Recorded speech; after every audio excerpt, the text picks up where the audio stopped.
So, good morning, everyone. I wanted to start this, and I just want to say I appreciate the feedback in the last video. I wasn't sure whether to even put that up or not, but I appreciate the feedback.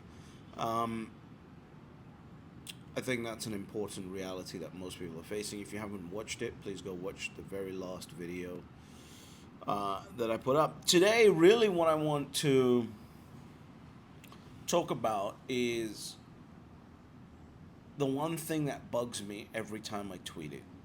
And the one thing that pisses me off every time I tweet it, because there are the $10 a month DCA gang, the $1,000 net worthers, and the people who have missed the boat on Bitcoin complaining that I'm even saying this. And that is the idea that you must get to one Bitcoin. If you are not at one Bitcoin, you are doing your progeny and your legacy a disservice. Now, you might be an individual who doesn't think about progeny. You might be an individual that doesn't think about legacy.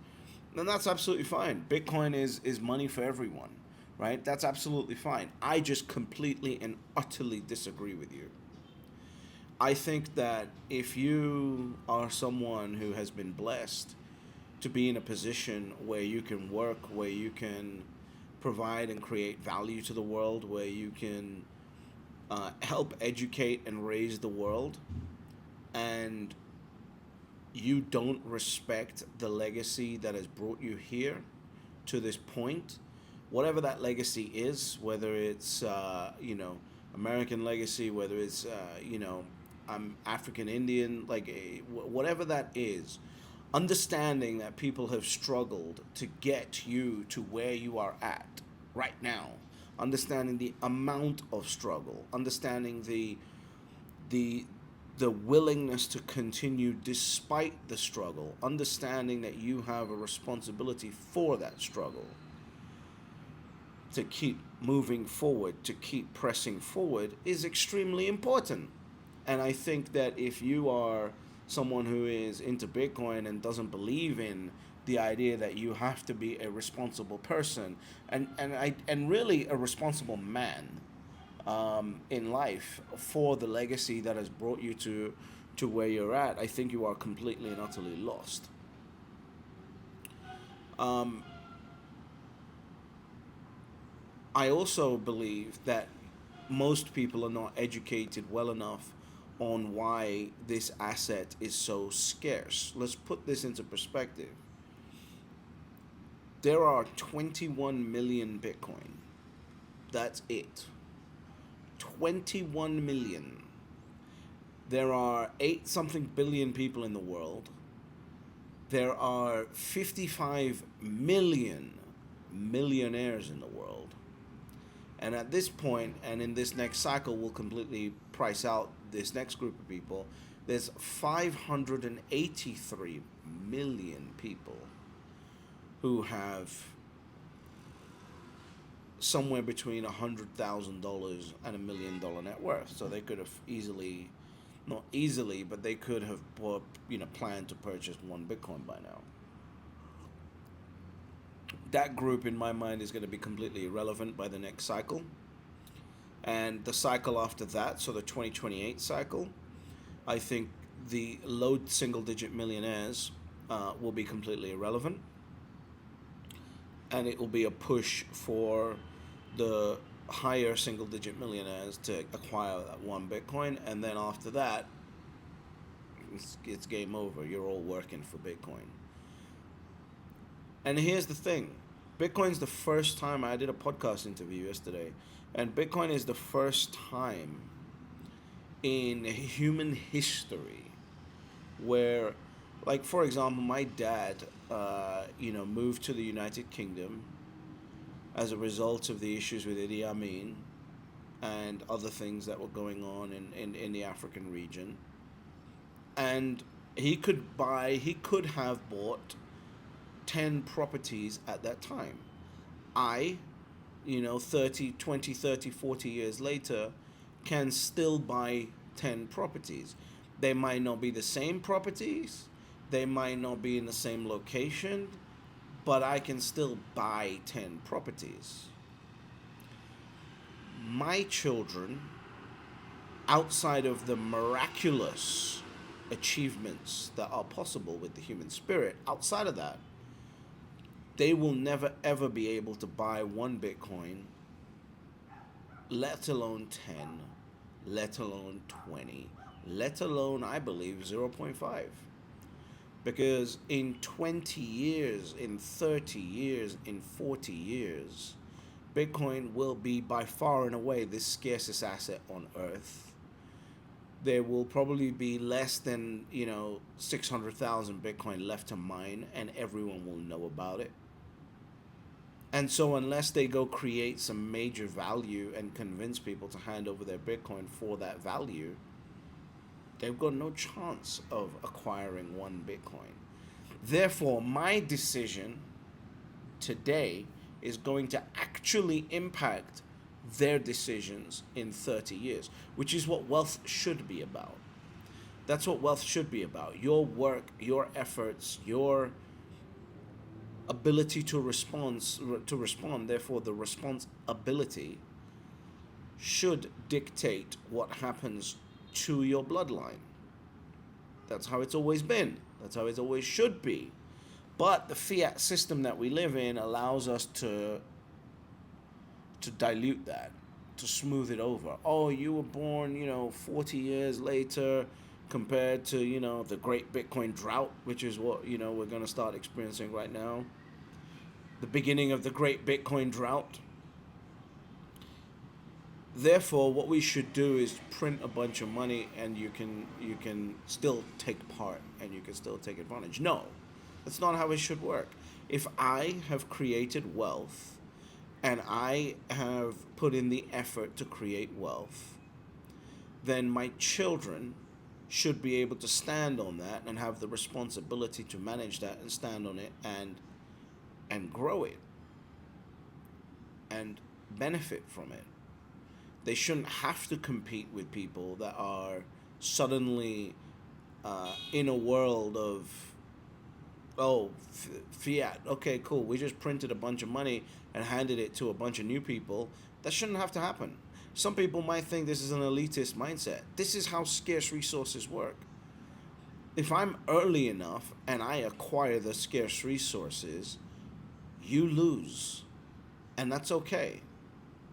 You can still have the opportunity to earn the Bitcoin. You can still have the opportunity to create value to convince me to hand over my Bitcoin. That's absolutely fine. But you lose. And most people are not used to losing, and the fiat system numbs you to the real, true reality of the world, which is you will lose.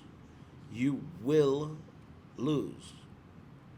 So get to 1 Bitcoin. You have an opportunity right now. The third world middle class has already been crossed out from getting to 1 Bitcoin because $30,000. If you are sitting in Western middle class, we've probably already priced you out as well. Unless you're really trying and unless you're using some form of credit or whatever else. Based on the numbers and the data that we see, Western middle class is priced out.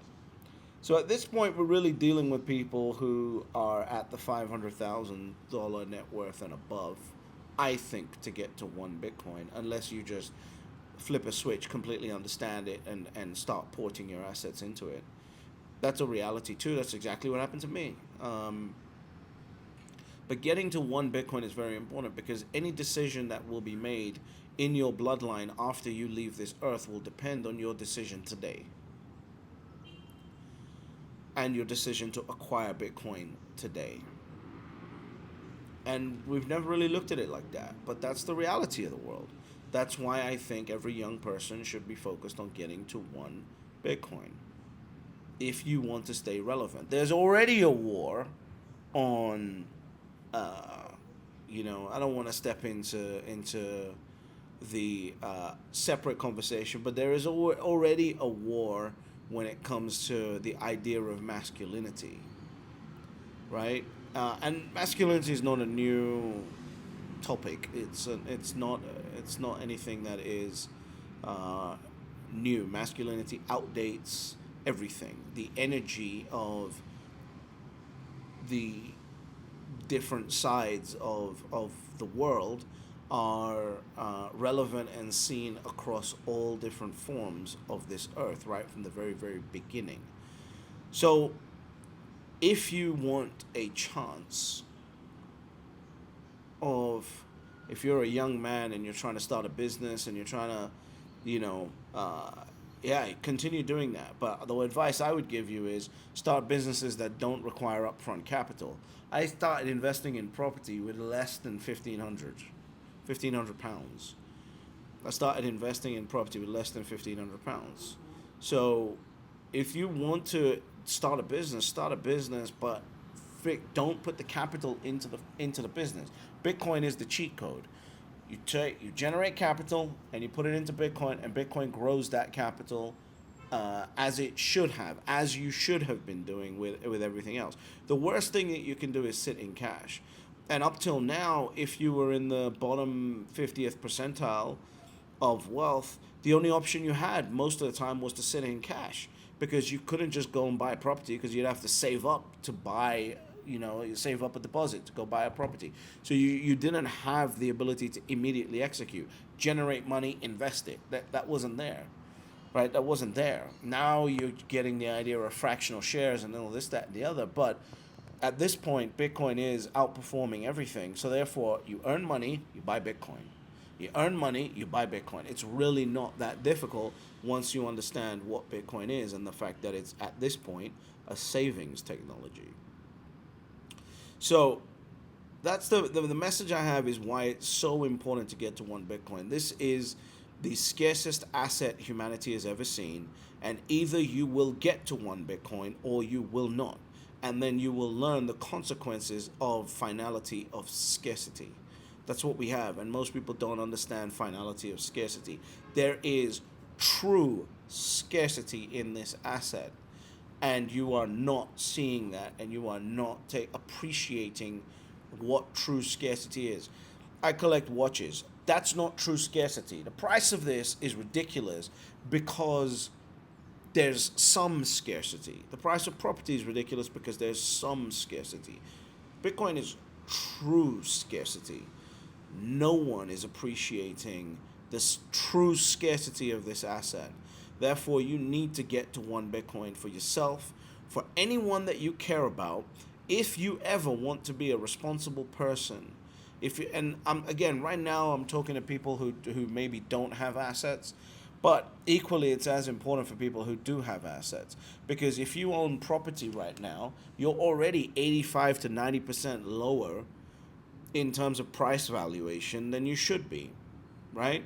In Toronto, I just read this thing. If you're making $250,000 Canadian dollars a year, it's going to take you 25 years to save up for the fucking deposit to buy a property.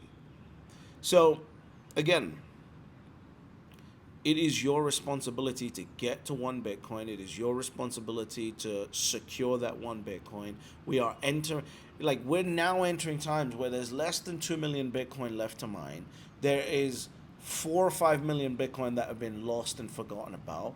There is an 80% hodl rate, and BlackRock is about to step into this game with an ETF. If you are not at one Bitcoin and you didn't take this bear market, the longest bear market in Bitcoin's history, to acquire one Bitcoin, you will regret it for the rest of your life. And more importantly, when you are sitting there and your children are asking you why everyone else seems to have this Bitcoin thing, because it will become normal by then, and then you have to explain that you were around, watching British HODL YouTube videos, and you decided that even though you're worth XYZ money, even though you could have maybe, even if you're not worth, XYZ money, even if you could have got a second job and figured out how to get into Bitcoin, even if you could have sold a watch and got to one Bitcoin, even if you could have, sold all the shit that you don't need and got into one Bitcoin, delayed buying a new phone for a year and got to one Bitcoin, stopped yourself going on holiday for 2 years and got to one Bitcoin, like the simplest things. and you didn't do it, and now you need to look at your children in the eyes, or your progeny in the eyes, whether it's your children, your grandchildren, whatever, and say, you know what, if you're on the wealthy side of it, I bought all this property. I bought all this property for you, and now it is not worth as much because everyone has it. And it wasn't a truly scarce asset. I apologize. I'm sorry. I fucked up. That's going to hurt. So at this point, while Bitcoin is risky, while Bitcoin is volatile, it's being de-risked every single day. BlackRock's now coming into the investment. KPMG is saying it's an ESG friendly investment. There's just more and more and more and more that de-risks this asset. And if you are still sitting there going, I have not got to one Bitcoin, and you have the ability to. When I say one Bitcoin, I mean it from the Western world perspective. I don't mean it from a third world. If you're in a third world nation and you haven't managed to get to one Bitcoin, I'm not putting pressure on you in this scenario. I don't know what the number is. Maybe half a Bitcoin works the same way in the third world as a full Bitcoin in the Western world. I don't know, but this is for all the people who've had the opportunity to sit there and figure out a way to acquire one Bitcoin in the longest bear market Bitcoin has ever seen and not done it. That regret will eat you alive. And I know that regret will eat you alive because I have that regret over the stupidest things. Because it's not about the Bitcoin. It's not about the stupid things that I have that regret over. It's about missing the opportunity and you realizing that you missed it and sitting there and having to deal with yourself. It's not like property this time round where you miss that opportunity and you can still get back into it. Oh, I didn't buy in 2009. So you know what? I'm going to get into property right now. Yeah, I might make a little bit less money, but I can still get in. You will not be able to get in. I don't think you understand what is happening here. This is true scarcity. So get to one Bitcoin for yourself, for your legacy, for your progeny. And remember, once you get to that one Bitcoin, there's only 3 rules to Bitcoin. Step number 1, you buy Bitcoin. Step number 2, you shut the fuck up. And step number 3, you get fabulously wealthy.